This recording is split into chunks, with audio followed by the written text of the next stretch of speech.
경찰서에 고소장을 제출했습니다. 갑자기 찾아온 죽음, 그 원인이 무엇인지 가족들은 진실을 알고 싶습니다.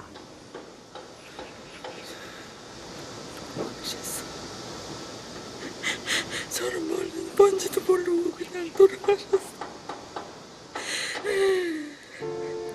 57, 건실한 직장인이자 존경받는 아버지, 든든한 남편이었던 그가 갑자기 세상을 뜬 것은 약 보름 전. 처음에는 체한 줄로 알았다고 합니다. 바늘로 손을 땄는데도 밤새 잠을 설칠 정도로 메스껍고 더부룩함을 호소했다는데요. 왜 그러냐 했더니 속이 안 좋다고 그래서 제가 매실 액기스를 타서 먹인 거예요. 결국 아내와 함께 응급실을 찾은 것은 새벽 5시 47분. 증상이 가시지 않자 출근 전에 수액이라도 맞자는 생각이었다고 합니다. 이게 속도 좀 더부룩하고 숨 쉬는 게 조금 편치가 않다고 검사를 하러 들어간다고 그래서 저는 그냥 검사하고 오면은 되는 줄 알았죠. 그렇게 의사의 안내에 따라 검사실을 오고 가길 수차례. 갑자기 남편이 극심한 호흡곤란을 호소하면서 검사가 중단됐다고 합니다. 인공호흡기에 의지해야 할 정도로 남편의 상태가 좋지 않았다는데요. 그러니까는 너무너무 고통스러워했어요.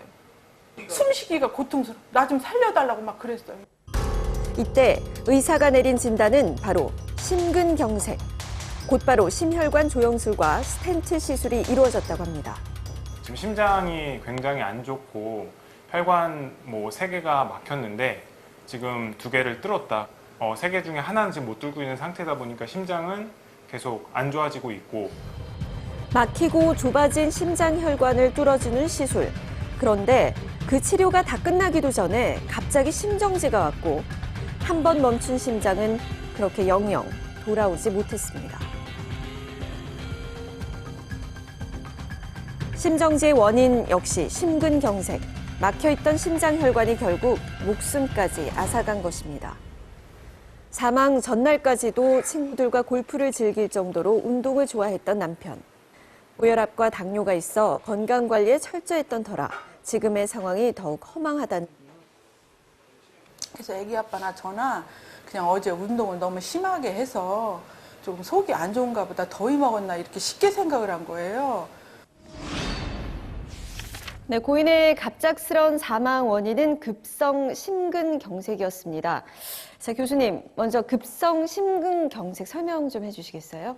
네, 심근경색은 심혈관계 질환의 사망 후에서 가장 큰 원인을 차지하는, 즉 사망에 이를 정도로 치명적인 무서운 질환입니다. 심근경색의 경우 이렇게 심장에는 이렇게 크게 3종류의 심혈관이 있어서 이 관상동맥들이 심장에 산소를 공급해 줍니다. 관상동맥 중에 내측에 이렇게 혈전이라든가 혹은 콜레스테롤 같은 것들 때문에 관성동맥이 막히게 되고요. 그렇게 되면 그 뒤로 피가 공급이 안 됩니다. 그 결과 심장의 근육들이 괴사가 되고 그런 것들이 심해지면 부정맥을 일으키고 아주 심한 경우에는 사망에 이르기까지 됩니다. 네, 고인의 경우는 속이 메스꺼리고 숨찬 증상을 호소했는데요. 이게 심근경색을 의심할 만한 증상인가요, 교수님? 사실 그 속이 메스껍다든가 울렁거리든가 이런 것도 심근경색의 증상일 수는 있습니다. 다만 전형적인 증상은 가슴을 쥐어짜는 듯한 통증이 가장 많고요. 어깨 쪽으로 뻗치는 방사통이라든가 혹은 상복부 위장관 불편함 이런 것들도 증상이 있을 수 있습니다. 제가 듣기로는 이제 추운 겨울에 많이 발생하는 걸로 알고 있었는데 특별히 조심해야 할 시기가 있나요? 올해 같은 그런 폭염 하에서는 탈수가 지속이 되고요. 그 결과 적절한 피해 양이 유지되지 않기 때문에 그 결과 이제 심근경색 역시도 늘어난 것으로 보고가 되어 있습니다. 단적인 예로 제가 일하는 응급실만 하여도 작년 같은 기간 비해서 올해 여름에 심근경색 환자가 약 한 1.5배 정도 많이 내원한 것을 볼 수 있었습니다. 자, 고인은 증상을 호소한 지 반나절이 안 돼서 사망을 했는데요. 심근경색이 이렇게 한 번 발생하면 치명적인 건가요? 적절한 처치가 이루어진다고 하면 심근경색의 사망률을 낮출 수 있고요. 완치가 가능한 질환이기도 합니다. 네, 이렇게 유의해서 증상이 나타났을 때 바로 처치만 하면 치료할 수 있다는 심근경색인데 고인은 왜 사망에 이를 수밖에 없었을까요? 유족은 환자가 증상 초기에 병원을 찾았기 때문에 제때 처치했다면 살 수 있었을 거라고 말합니다. 심전도를 6시 45분경에 찍었어요. 추가적으로 심장 효소 검사를 해서 심근경색인 거를 어느 정도는 판단을 해서 이제 진단명을 내리고서 심장내과로 옮겼더라고요. 심전도 검사와 심근효소 검사를 진행한 응급실 의사가 심장내과 의사에게 연락했지만 정작 의사가 도착한 것은 그로부터 약 1시간이 지난 후고 그 뒤에도 치료는 하지 않고 오로지 검사만 진행하다 결국 환자가 악화됐다는 겁니다.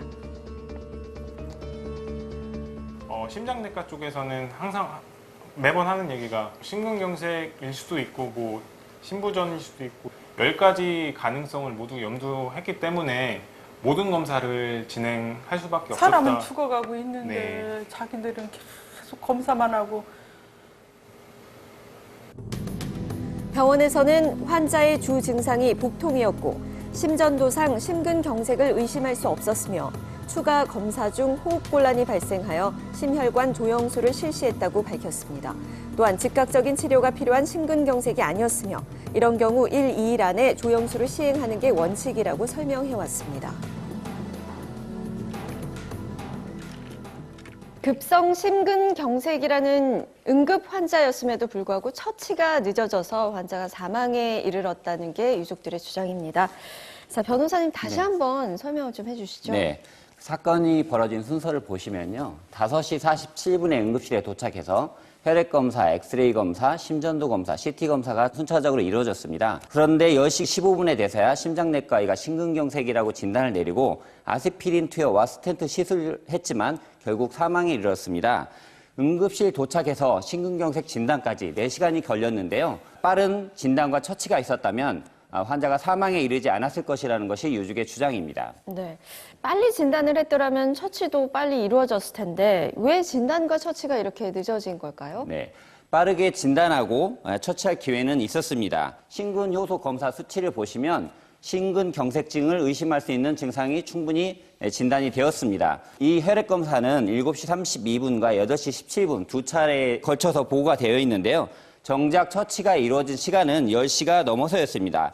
왜 곧바로 진단과 처치가 이루어지지 않았는지 의문이 드는 대목입니다. 네, 교수님께서 보시기에는 어떤가요? 만일 제가 일하는 응급실에 이런 환자가 왔고 심근경색을 의심할 만한 소견이 있었다고 하면 빠른 혈소판 제제라든가 항응고 제제 이런 것들을 빨리 투여를 하고 최대한 빠른 시간 내에 혈관 중재술을 시행했을 것 같습니다.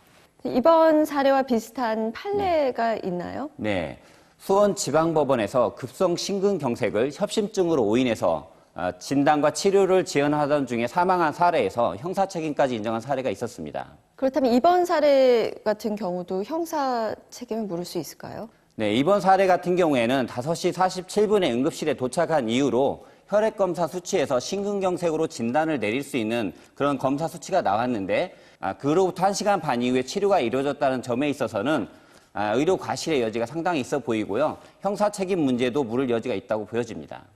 네, 치료가 늦어지면 이렇게 치명적인 상황에 빠질 수 있는 심근경색. 치료만 좀 더 빨랐다면 결과가 달라졌을지도 모른다는 안타까움이 남습니다. 의료분쟁 차트 여기까지입니다.